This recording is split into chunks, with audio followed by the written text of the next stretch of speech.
take time. I have to write something on this page. I have to type something on a screen. I have to say something to myself before I hide, and before I forget. Again. Today. Right now. Right here. Not for my future. Not for a fantasy or some delusion. Not for anybody. Because nobody gives a shit about you as much as you give two for yourself. But for me, so I can feel okay. So I can remind myself that it's okay to feel again. To get a grip. To remind my brain of the mission.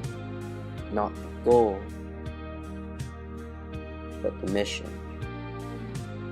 But that's the thing I keep going in circles about. See, that's the very thing. How many times do I actually need to remind myself? I feel as if trying to remind myself is the same thing as trying to tell yourself that you won't hold that cigarette you're undoubtedly going to light up and put between your lips anyways. But why do I let that happen?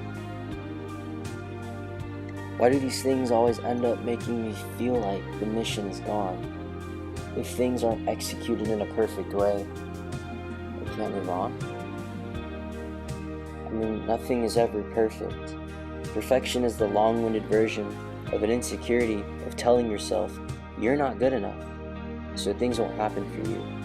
The same way you feel like things are always slightly out of reach, how you feel things falling in line, falling in place, energies clearing away, the desired outcomes are within your grasp, within your fingertips, within the realm of a totally possible existence, just for you to become the one timeline out of all the possible alternate realities to be the one that doesn't happen for yet.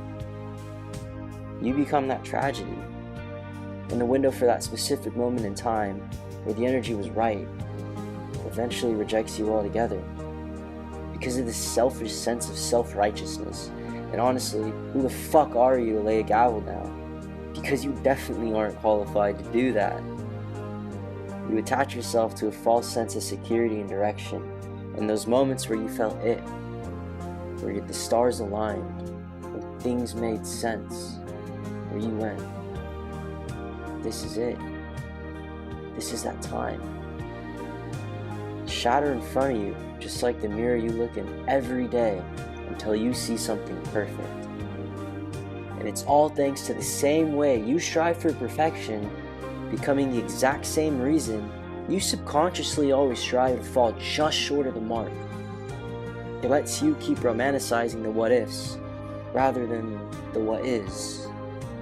And it's just as addicting as a drug, and just as dangerous as one too. It's that pattern you can't seem to knock, and you convince yourself of everything except the actual truth. Until you build a perfect story in your head covering the reality of what's actually happening right in front of you. Shortcomings hurt. They do. But so does the idea of perfection. We see this around the world every day. There's so much hate in the world. So much misunderstanding. Agenda. Projections we shove into other people's faces in order to create our own perfect world. Everybody's the main character in their own stories after all. But nobody's perfect world is the same. So can this really ever be achieved? There are many nights that I used to try to tell myself yes. That the answer is yes. But I kind of always had this knowing that that definitely doesn't hold true. One person's perfect story is another person's dreadful tragedy, and that maybe the idea of a perfect world isn't really the world which we should be chasing after. And you guessed it, ultimately leads back to the individual's self. You see, we want this perfect story where you get to be the main character in all of it. You get to be the main character in the perfect story. But nothing in life is perfect. Not even the idea of perfection is perfect. It never really made sense for me to fantasize about a perfect life, a perfect situation. Because you know what that makes for? A really shitty story.